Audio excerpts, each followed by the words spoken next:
The finals just got its first hotfix. We also have to go over some of the controversies with launch with both the OCE servers, as well as the whole movement system, and even some Steam review stuff. We're also going to go over several other concerns that are happening. Additionally, we'll cover things with how launch went, as well as some other few things there. We got a lot to talk about. What's up, world? Should be back in video researching on all things the finals. Now, first up, I would go over the patch stuff, but I actually kind of want to preface something before that. So there's been a ton of controversial stuff, and so I want to go into this first controversial topic, as this is kind of like the front header to what the patch kind of outlines. This also does kind of pertain to some of the Steam reviews that we will go over a little later as well. However, there was a big thing and a big topic around the movement from beta to the actual launch. Now, for a lot of people, it felt like the movement had changed or slowed down. And I will say, with my first impressions, even with changing my settings and things like that, it did seem like the movement kind of did change. It did feel a little bit slowed down at the very beginning. Now, I was also using an SMG where I wasn't using a pistol, and there was a few other things there with that. Granted, overall, it didn't feel too bad, but it did kind of have maybe that clunky animation feel, or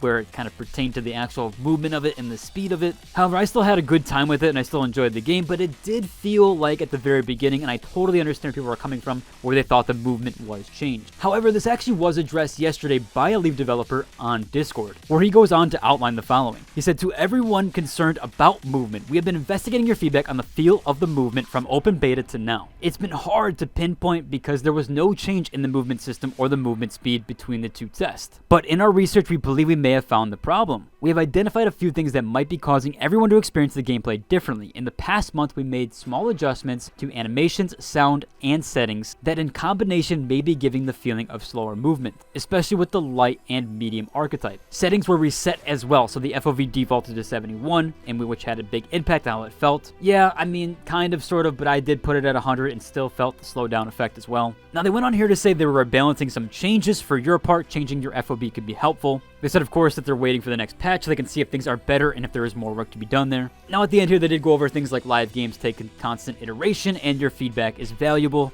And yeah, of course, things can change. I was a little bit worried. I'm like, man, did they really change the movement speed from beta? They had it nearly perfect. But even with like the graphic settings, like a lot of the reflections, like I have insane reflections, screen space reflections, essentially. My game runs the same and I have the settings at the exact same, but now my game does look graphically superior. So that could be affecting it too with kind of the movement. However, I do think it's pinpointed down to the animations. Now, we actually do have it addressing with the patch, so I'll go over the patch that kind of addresses all of this and that. So the game did actually receive its first hotfix 1.2.2. And so they went over here, they said, if you played our closed betas and you feel that you're experiencing the game differently now, make sure to bump up your field of view to 90, although it should be 100. Maybe just a bit of a typo there, as you can set it to 100 and not just 90. But there were several UI changes, and this was a big one because there was a lot of stuff with the OCE servers that I'll also go over in South American servers. If you were missing or thought that there was no OCE servers or thought there was no South American servers and you were a bit concerned with that, that was actually missing from the UI and the matchmaking stuff, and it was being incorrectly labeled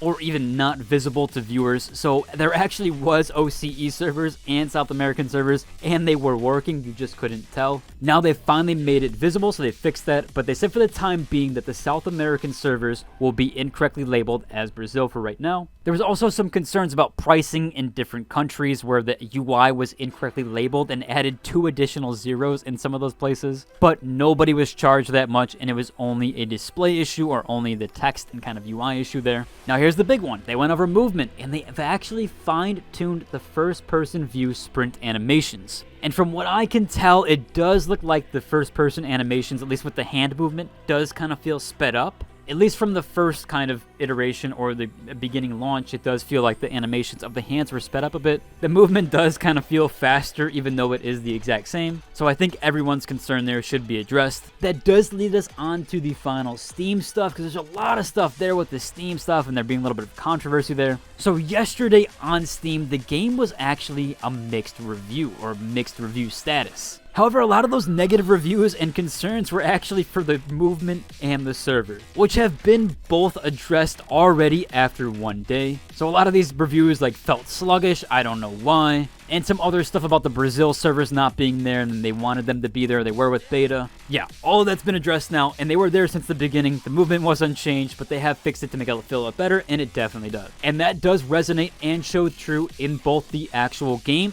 and the Steam review. So now today the Steam reviews are actually at a mostly positive, which is fantastic to hear that there's kind of been this kind of flip immediately with the first day patch. And it also resonates with the Steam numbers as we are actually increasing, and we just hit a new 24-hour peak. And that new peak happened just an hour ago, so that's been very quickly and very positively, it seems, with the patch. I definitely think this is going to even increase further as we're going into this weekend, Saturday and especially Sunday. We'll have to check back and see these kind of stats. I can't wait for the finals to post how many people were playing and how many people they saw across different servers and different regions. That's going to be really cool to see those numbers, and it's especially really cool to see that the finals is doing better than Call of Duty. I think that everybody, including myself, is really happy about that, especially with kind of how COD launched this year and kind of how it was with that whole thing there. It's really cool to see some OG developers actually put passion into a game and, yeah, it pay off. I had those same sort of feelings with BG3, and yeah, I'm glad it translates to the finals as well in FPS genre. Now, a few things here. There is a bit concern with crossplay stuff. I know I've gone on this 100 times. People didn't like my take on the crossplay stuff. They didn't want it enabled by default. It looks like we potentially both got what we wanted in some way, shape, or form. Crossplay is enabled by default. However, it does prioritize your platform very greatly. In fact, I don't think I've ever run into a console player, so that's a bit unfortunate on my end, but at least it's enabled by default. I still enjoy being able to communicate with people, so I do wish we got matched them a bit more, and that's kind of why I play other games like Fortnite, because there is a bit of a social aspect there, and console players tend to talk more than the PC ones. Hopefully it'll get a bit better, and yeah, I'm glad they added the auto join with the voice chat and the crossplay. Again, we kind of both got what we wanted in a way, shape, or form. Now, there has been some other concerns pertaining to servers, or at least people playing on different servers, and people want a ping lock, because currently there is a lot of China players playing in both the EU and NA servers, which usually is a problem with games pertaining to cheats and things like that.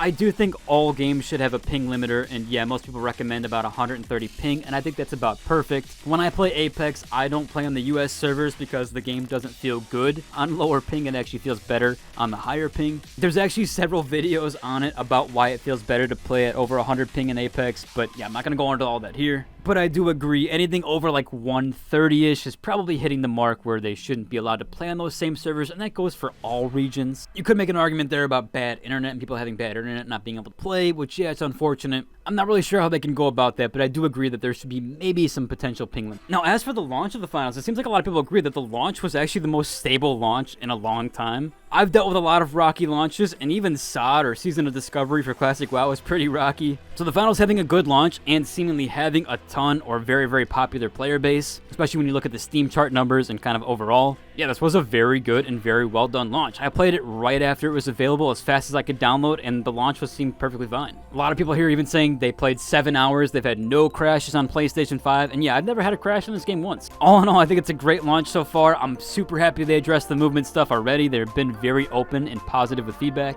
All in all, it seems pretty good so far, and even the new map is nice, and I'm glad they added more content after the beta. Let me know your guys' thoughts on everything, if you guys are having a fun time, if you're enjoying it or not liking it or whatever. But overall, that's shit about cover for today's video. If you like and subscribe, and until the next one, deuces.